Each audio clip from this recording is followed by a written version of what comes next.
ketemu ning dodo antara kuning tepat wangi tepik pun ngarani kanjengan wangi sampun dipun atur kula ing mriki kala bilih dawuh Petri penganten kakung toh kang putri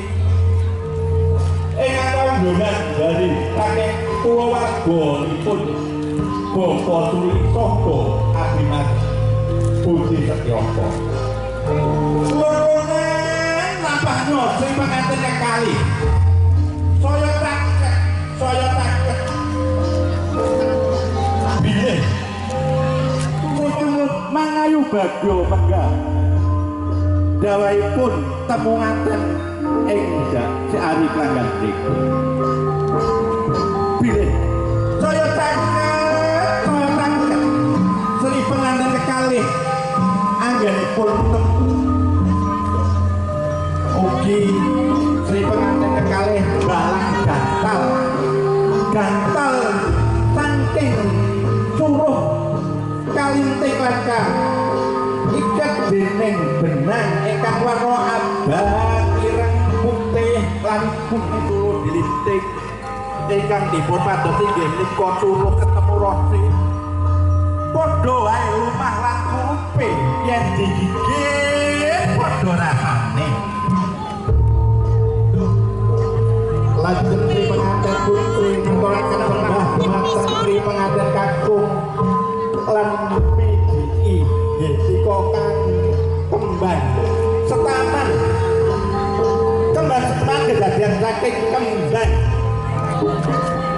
lati tandani bilih Sri penganten karsampun bab kabul tanpa masuk lebet ing ati Sri penganten roh kekali kembang kang sampun bab kabul tanpa jumuk tanpa kumanten wonten ing ati Sri penganten kali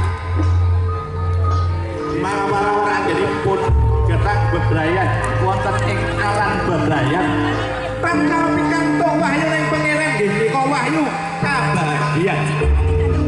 kabahagiaan donya ngantos dumining akhirat lan saged samakin empuk dontra ekonomi apa dontra bebrayan saged kasembadan menapa ingkang dados pikiran utawi cita-citanipun kekalih penganten dumateng para lenggah lan para sepuh ingkang minulya. Bilih salajengipun kula aturaken panjenenganipun Ibu Stami Rupal nemokaken Sri penganten wedal so panggenan kula aturaken. Ketika liring iki Mas. Assalamualaikum warahmatullahi wabarakatuh.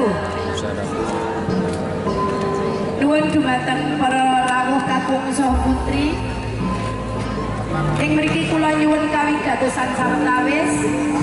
Awit ing mriki kula badhe minangkani menapa ingkang dados pamundhutipun Mas Budi sak keluarga.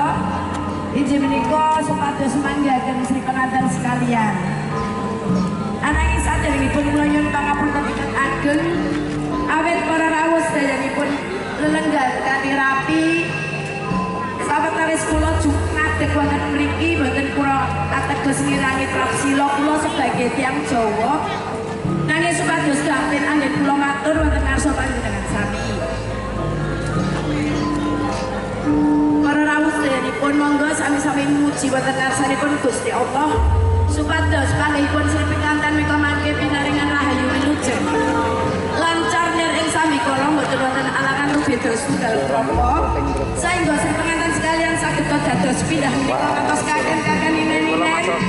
Kados menika mimi yang dituno mboten hingga sarekmo. Saged dados pindah menika ngantos saklajengipun pinaringan tentem ayem gesangipun nggih. Pramila panggih Sri penganten badhe kawula awiti. A'udzubillahi minasyaitonirrajim. Bismillahirrahmanirrahim. Sira wadatullah sifatullah wujudullah. Ana cahya patang perkara yaiku sejatine Rasa. Nur Cahya Nur Rasa Nur Muhammad lan Cahya Nur kabeh mau manunggal dadi sawiji dadi pakumpulaning Adam lan Hawa.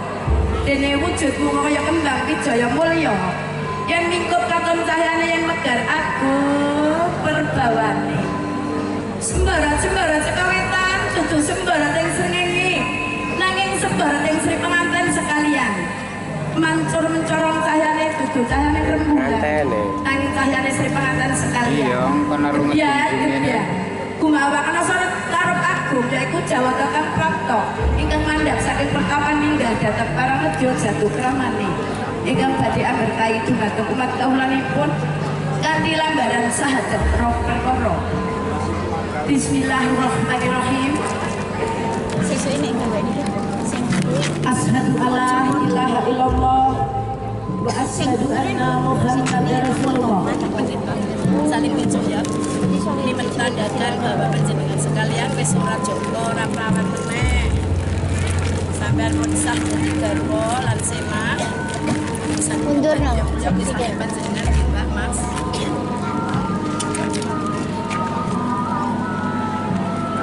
Sik cukup selamat.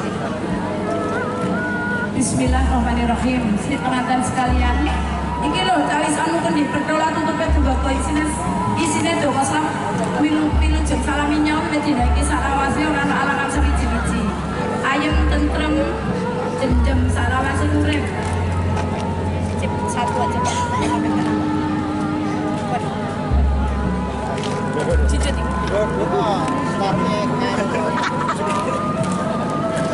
Salajengipun ibu dasar gampang kurang melawah rezekinipun kathah nggih. Salajengipun sira panganten sekalian, jeneng sira bakal tak siram banyune murdaka wite juwata cerapai Adam lan Hawa. Dene kembangé kaya lintang rembulan yen sinamang nganti kaya masinangking badan kang sinampurna. Ayem tentrem adem ayem salawase.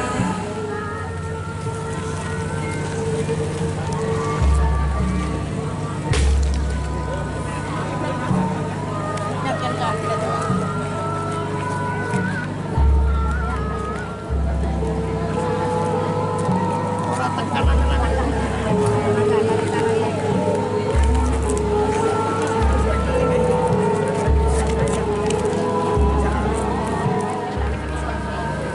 Anggenipun gambar kencana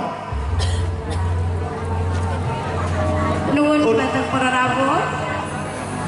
Dene wajib pamungkasan jeneng sira manungsa lan nuruta apa sing dadi lumaku ana pemerintahan ana ing desamu ana ngendipaken dunungmu kowe manungsa lan mlebu kulawarga rancang supaya desa iki kaya keluarga sakinah mawaddah warahmah Allahumma amin.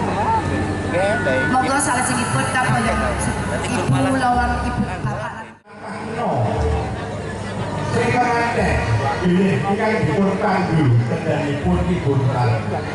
Bilih sampun sampun wasit lantik bantu kepala sekolah utawi penyatakut wiwit pegawai negeri nganti dukul bayi yen dudulan kawit karet ngapa saya sekalian dodol kata niku lah panjenenganipun ibu dutan dumateng para rawuh katon swara putri mugi Sri pengantin sekali sanjetaken nasangken napa ingkang dipun sampai keluarga besar dumateng panjenenganipun Adiras Budi Setioko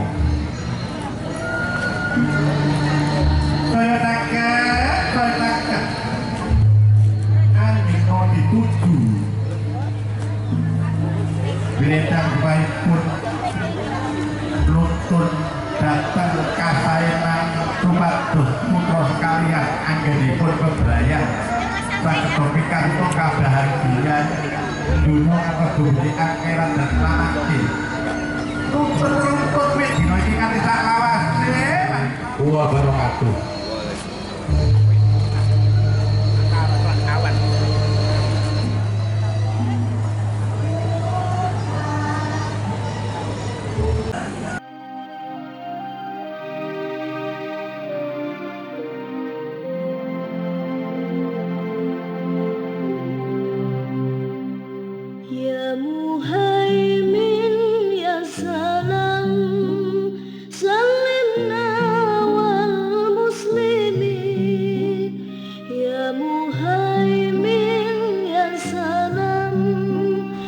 Ya Allah, andaikan Kau berkenan, limpahkanlah kepada kami cinta yang Kau jadikan pengikat rindu.